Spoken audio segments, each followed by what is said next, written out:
ನಮಸ್ಕಾರ, ಜೈ ಹಿಂದ್ ಎಲ್ರಿಗೂ ಮತ್ತೆ ನನ್ನ ಒಂದು ಯೂಟ್ಯೂಬ್ ಚಾನಲ್ಗೆ ಸ್ವಾಗತ ಸುಸ್ವಾಗತ.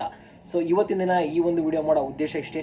BSF ಟ್ರೇಡ್ಸ್ಮ್ಯಾನ್ 3588 ಹುದ್ದೆಗಳಿಗೆ ಯಾರೆಲ್ಲ ಅಪ್ಲಿಕೇಶನ್ ಅಪ್ಲೈ ಮಾಡಿದ್ರು ಅವ್ರಿಗೆ ಕೆಲವೊಂದಿಷ್ಟು ಜನಕ್ಕೆ ರಿಜೆಕ್ಟೆಡ್ ಅಂತ ಹೇಳ್ಬಿಟ್ಟು ತುಂಬಾ ಮೆಸೇಜ್ ಬಂದಿದೆ. ಹಾಗೆ ತುಂಬಾ ಜನ ಕೇಳ್ತಾ ಇದ್ರು, ತುಂಬಾ ಜನ ಅಳ್ತಾ ಇದ್ರು. ಆ ಒಂದು ಮೆಸೇಜ್ ಯಾವುದಕ್ಕೋಸ್ಕರ ಬಂದಿದೆಪ್ಪ ಅಂತೇಳಿ ನಾನು ನಿಮ್ಗೆ ತಿಳಿಸ್ತೀನಿ. ಹಾಗಾಗಿ ನಮ್ಮ ಚಾನಲ್ಗೆ ನೀವೇನಾದರೂ ಹೊಸಬರಾಗಿತ್ತಪ್ಪ ಅಂದರೆ ಇವಾಗಲೇ ಸಬ್ಸ್ಕ್ರೈಬ್ ಮಾಡ್ಕೊಳ್ಳಿ. ಹಾಗೆಯೇ ಈ ಒಂದು ವಿಡಿಯೋನ ನಿಮ್ಮ ಫ್ರೆಂಡ್ಗೆ ತಪ್ಪದೆ ಶೇರ್ನ ಮಾಡಿ.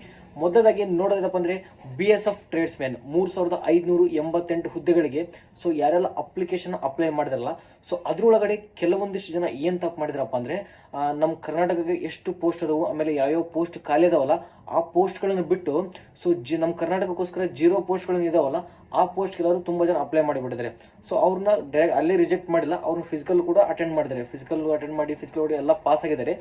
ಆಮೇಲೆ ಅದ್ರೊಳಗಡೆ ಚೆಕ್ ಮಾಡಿದ್ಮೇಲೆ ನಮ್ಮ ಕರ್ನಾಟಕಕ್ಕೆ 0 ಪೋಸ್ಟ್ ಇರೋರು ಅಪ್ಲೈ ಮಾಡಿ ಫಿಸಿಕಲ್ನ ಪಾಸ್ ಆದ್ರನ್ನ ಫೇಲ್ ಮಾಡಿದ್ರೆ ಅಷ್ಟೇ. ಆಮೇಲೆ ನಮ್ಮ ಕರ್ನಾಟಕಕ್ಕೆ ಯಾವೆಲ್ಲ ಪೋಸ್ಟ್ ಇದ್ವಲ್ಲ ಅದಕ್ಕೆ ಅಪ್ಲೈ ಮಾಡಿದ್ರನ್ನ ಯಾವುದೇ ರೀತಿ ಫೇಲ್ ಮಾಡಿಲ್ಲ. ನಮ್ಮ ಕರ್ನಾಟಕದೊಳಗಡೆ ಪೋಸ್ಟ್ ಖಾಲಿ ಇದ್ದದಕ್ಕೂ ಅಪ್ಲೈ ಮಾಡಿ ಫಿಸಿಕಲ್ಗೆ ಬಂದ್ಬಿಟ್ಟು ಫಿಸಿಕಲ್ ಏನು ಪಾಸ್ ಆಗಿದಾರಲ್ಲ ಅಂಥವ್ರನ್ನ ಮಾತ್ರ ಫೇಲ್ ಮಾಡಿರೋದು. ಎಲ್ಲರನ್ನೂ ಕೂಡ ಈಗ ಫೇಲ್ ಮಾಡಿಲ್ಲ. ಹಾಗಾಗಿ ನೀವು ಕರೆಕ್ಟಾಗಿ ನಮ್ಮ ಕರ್ನಾಟಕಕ್ಕೆ ವೇಕೆನ್ಸಿ ಇರೋದಕ್ಕೆ ನೀವು ಅಪ್ಲೈ ಮಾಡಿದಪ್ಪ ಅಂದರೆ ನಿಮ್ಗೆ ಯಾವುದೇ ರೀತಿ ತೊಂದರೆ ಇರೋದಿಲ್ಲ. ರಾಂಗ್ ಅಪ್ಲೈ ಮಾಡೋದಕ್ಕೆ ಮಾತ್ರ ಇದು ತೊಂದರೆ ಇರೋದು. ನೀವೇನು ತಲೆ